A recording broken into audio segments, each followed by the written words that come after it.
All right, Christy, thank you. Developing tonight in Anderson County, a judge is hearing arguments to decide if the teen accused in a deadly shooting at Townville Elementary School will be tried as an adult. It's been more than a year since the then 14-year-old suspect killed 6-year-old Jacob Hall. A teacher and 2 students at Townville Elementary were also shot but did survive. The teen is also charged with the murder of his father. Now, all day, families of the victims had to relive that deadly day.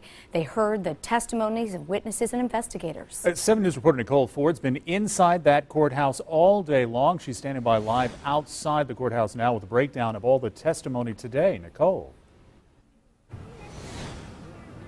Well, Gordon and Diane, since this is a family court case, this hearing was not open to the public. So inside that courtroom was a very small crowd full of witnesses, family members, and first responders. But throughout the entire day, the alleged shooter, who was 14 at the time of this tragedy, just sat quietly next to his lawyer as the court discussed where his case would be tried.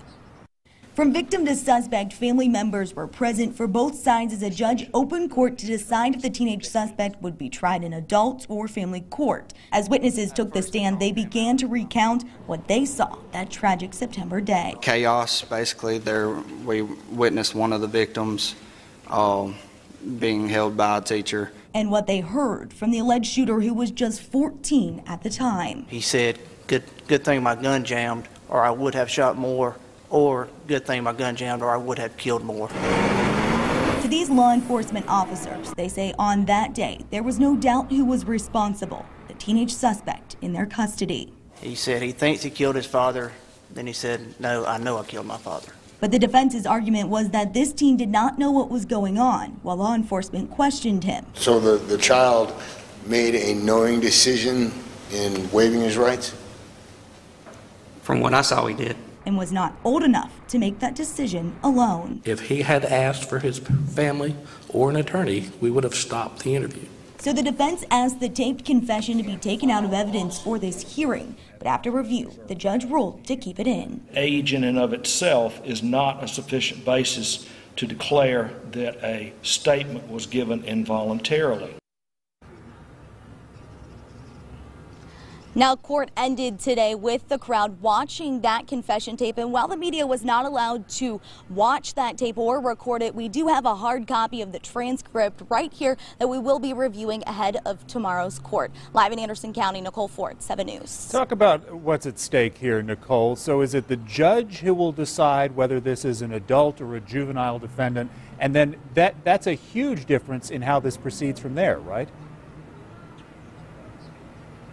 Correct. This decision's ultimately up to the judge. So what's going to transpire over the next few days is essentially both the state and defense will be calling their own witnesses and providing evidence on why they think that this should be in adult court or in family court. So then it's going to be ultimately up to the judge.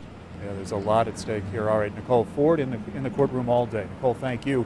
We do want you to know there are some media outlets around here, and you may have seen them identifying the 14-year-old now charged with murder and attempted murder in the Townville shooting, and you may have just noticed we did not name that person. It is our standing 7 News policy to not identify this juvenile defendant by name or by showing his photo because he has at this point been charged as a juvenile. We believe that is still appropriate given that the judge ordered the media not to show the teen's face during today's hearing.